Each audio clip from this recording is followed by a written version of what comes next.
मैं देवरनाग ज्वालापुर स्नोड से भंडारी हूँ और हमारे देवता का मेन जो अटैचमेंट है वो ऋषि पराशर से है।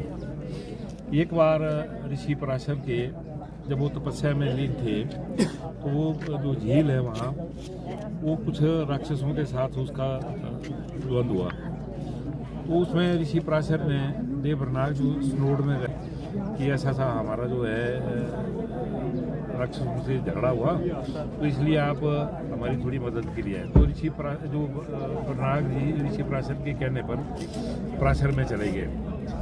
वो मंदिर जो है लगभग डूबने के कागार पर था, तो देवता बरनाग जी उस झील के अंदर कूद गए और उन्होंने जो उसके आउटलेट थे, 4 आउटलेट है उसके, वो लगभग बंद हो गए थे और मंदिर डूबने के उस पर था। तो देवरनाग जी उस झील के अंदर से 7 दिन 7 रात के बाद निकले थे और तब जाकर ऋषि पराशर के उस मंदिर की रक्षा की थी। वो देह रूप में गए थे। जी, देह रूप में गए थे। हाँ, देह रूप में गए थे। देह रूप में गूर है, गूर गया था देह रूप में।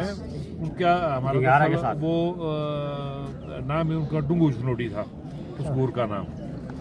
7 दिन 7 रात के बाद निकला था और ऋषि पराशर के साथ इतनी अटैचमेंट है। जब ये अभी भी ये जो बारिश कितने दिन रही तो लास्ट में ऋषि पराशर ने जो है देवरनाग को विशेष आमंत्रण से जाते हैं, जिसको हम शेष फूल कहते हैं, कार जेलता आता है उनका, और जेलते के उसमें उस निमंत्रण से हम वहाँ जाते हैं। और उस दिन के बाद अभी तक बारिश नहीं हुई, बिल्कुल थम गई है बारिश। ये इतिहास है। और इसका तो ऋषि पराशर का तो देवरनाग का इनका आपस में इतना संबंध है कि एक दूसरे के बगैर रहते ही नहीं है।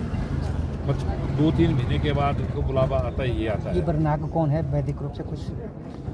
ऋषि पराशर जो है ये इनके देवरनाग जो है ये शेषनाग जी का अवतार है। आज के संदर्भ में समाज में कौन सी विकलांगता, कोई कमजोरी हुई है जिसकी वजह से आप बताएंगे, थोड़ा प्रकाश डालें इस पर। ये इसमें ऐसा है कि भाई जब तक ये ऋषि मुनियों का हम लोगों के ऊपर आशीर्वाद नहीं होगा तब तक ये ऐसी जो है कुरीतियाँ जो जब तक ये ठीक नहीं होंगी तब तक ऐसा चलता रहेगा। देवी देवताओं के साथ इनके जो भी हुक्म होते हैं उनको माना जाए, और ताकि हम सभी लोग जो है सुरक्षित रह सकें। साइंस कॉलेज से यहाँ पर आए जगती के लिए, तो हमने जो तो आपका नाम पहले आप अपना परिचय दीजिए। मैं बलवीर ठाकुर, पराशर मंदिर कमेटी प्रधान, और मेरे साथ ही उपाध्यक्ष है गोविंद जी, और 5 लोग हम पराशर कमेटी से आए हैं। साथ में ये जो हम बरनाग ऋषि की करता धरता हैं, ये भी 8-9 लोग आए हैं। मंडी से लगभग 10-11 देवताओं के लोग कारदार।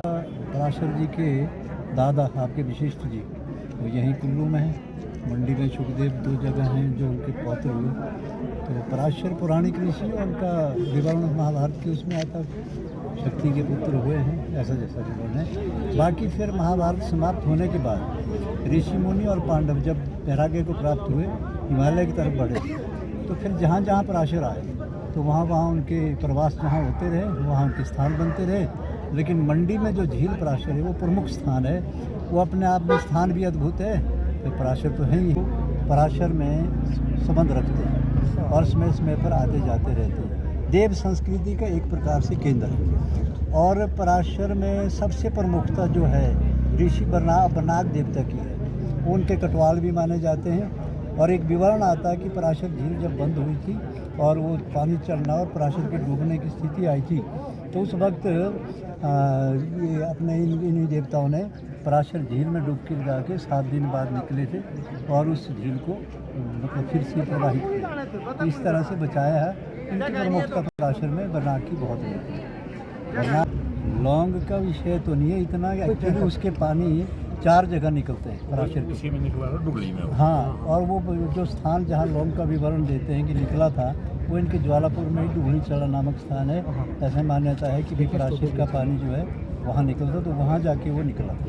उस महिला ने बोला था कि मेरा बच्चा होगा, तो बाद में कुछ ऐसा था? बच्चे का तो वहाँ है ही ऐसा, विशेष तौर पर पुत्र प्राप्ति के लिए वहाँ महिलाएं आती हैं। और व्यवधान है वो वहाँ ऐसा एक रिवाज है कि पराशर ऋषि आदेश करते हैं 1 रात 3 रात के लिए जिसको पुत्र प्राप्ति की इच्छा हो उस महिला को निराहार वहाँ रहना पड़ता है। तो पुत्र प्राप्ति अक्सर होती है, वहाँ हुए हैं ऐसे बहुत से प्रमाण हैं। जगती और इनका क्या संबंध है सर? ये जो आपदा वाला ना, ये जगती, ये जो अभी यहाँ पर हो रहा है, जगती कितने प्रकार के होते हैं?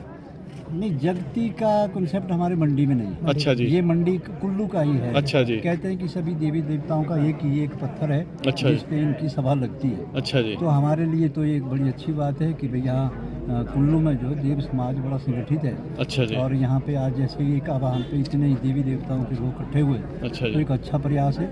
और वैसे भी पराशर में एक चीज़ जो हमारे अनुभव में आई हाँ जी। है, वहाँ जब पहली बार सड़क पहुँची थी तो राजा वीरभद्र जी ने उद्घाटन किया था और वो रास नहीं आई थी पराशर की। यानी कि देवी देवताओं को अपने यहाँ जो आजकल के युग में ये मतलब मौज मस्ती के लिए या पर्यटक की दृष्टि से लोग आते हैं ना, पर्यटन की दृष्टि से, ये कहीं पसंद नहीं आ रहा, ऐसा महसूस हो। धार्मिक पर्यटन मतलब देवताओं को रास नहीं आ रहा है? धार्मिक पर्यटन और विषय है, सिर्फ पर्यटन, सिर्फ पर्यटन, सिर्फ घूमना देखना मौज मस्ती करना। अच्छा। ये इनको पसंद नहीं आ रहा। पराशर में भी ऐसा ही बीता है। अच्छा। सड़क बनी, वीरभद्र जी आए, उस दिन भी बड़ा तूफान आया। अच्छा। और सुबह ही देवता के एक उनको खेल आई कि ये जगह भी हमारी, ये मेले भी हमारे। अच्छा। और हमको ये चीज़ें अच्छी नहीं लग रही है। अच्छा। ऐसा उस वक्त कहा था। अच्छा। और बड़ा जोर का तूफान आया, उसके बाद वीरभद्र जी माथा भी टेक नहीं पाए थे। अच्छा। ऐसा हुआ था ये। अच्छा। तो बाद में उन्होंने पश्चाताप किया था, आए थे अकेले। अच्छा जी। और उसके बाद उसी रास्ते पे 3 बार पुल बना, तीनों बार गया। अच्छा।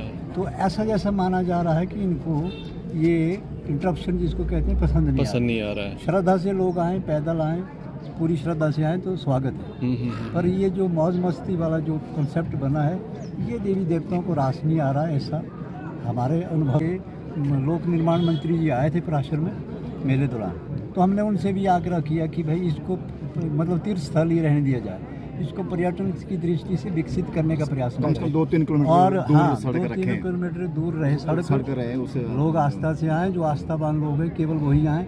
और उन्होंने भी इस बात को स्वीकारा है। और उन्होंने अपनी जनसभा में कहा कि धार्मिक स्थानों को हमको छेड़ना नहीं चाहिए, इनको मौज मस्ती का केंद्र नहीं बनाना चाहिए, ऐसा उन्होंने कहा। तिपट और देव संसद ऐसा ही वो है। पराशर ऋषि का जो मंदिर है वहाँ उन्होंने, वो स्वयं भी विष्णु अंशावतार रहे हैं। और उन्होंने स्थापना, पराशर ने वहाँ पे मंदिर में जो की है विष्णु की स्थापना। स्वयं वो उस टाले के पास रहते हैं। जो भी देवता आता है सबसे पहले वो बोलते हैं जेठी डबौड़, वहाँ जाके बंधन करता है। और हमारी मान्यता ऐसी है कि वहाँ देव संसद लगती है उसके ऊपर, और वो एक प्रकार से उनका एक जगतीपट है हमारा। क्या बात है, ऐसा है वहाँ। अच्छा। और वहाँ की विचित्रता पराशर की 2 है। अच्छा। एक उसका गतिमान होना, और ये हमारा पूर्ण विश्वास है कि वो दैविक शक्ति से ही गतिमान होता है। हमारा जो बचपन था वो नियमित चलता था, सुबह पूर्व में होता था, शाम को पश्चिम में। ये हमने स्वयं देखा है 12-15 साल की उम्र तक। उसके बाद ऐसा माना जाता है कि जब भी पाप बढ़ेगा तो उसमें रुकावट आएगी। उसका गतिमान होना शुभ माना जाता है। ये है वहाँ की, एक तो वो वहाँ की एक विचित्रता है। दूसरा वहाँ का जो पानी है वो जल स्तर, कि वहाँ कोई कैचमेंट एरिया बड़ा नहीं है पीछे, उसके बावजूद भी इतनी बड़ी झील। और उसके साथ के 1-2 पानी है जो मौसम के साथ निकलते हैं और सूख जाते हैं। पर ऐसा भी नहीं हुआ कि बहुत सूखा पड़ गया, ड्रॉट पड़ गया और पानी 2 फुट नीचे चला गया, ऐसा भी नहीं होता। बरसात का पानी अतिरिक्त आ जाता है, 1-2 फुट ऊपर चढ़ जाता है। तो ये 2 वहाँ की अद्भुत बातें हैं जो नोटिस करने लायक है। चल रहा है, लेकिन अपनी इच्छा से चलता है। 2 महीने में कभी, अभी पीछे जैसे मेरे ख्याल में क्या रहा, ये बरसात जो रही है, इसमें जो लोगों का आना जाना, वही बात आई ना कि उनको लोगों का आना जाना कुछ ज़्यादा पसंद है। डेली चला था तो कोरोना टाइम में भी नियमित चला। अच्छा। लोगों का आना बरसात में जब रास्ते अच्छा। बंद हो गए वो उस वक्त भी अच्छा गति चलता। ठीक, रास्ते बंद गति ठीक, रास्ते खुले गति बंद। ये लोगों की वाइब्रेशन से, नेगेटिविटी से। हाँ, ये है। वहाँ आ रहे ना बच्चे आते हैं, वो दारू लेके फिर पियेंगे, फिर आपस में लड़ेंगे, सीटियाँ करेंगे, स्टीरियो लगाएंगे, डांस करेंगे। ये एक्टिविटी शायद ऐसा लग रहा है कि पसंद नहीं।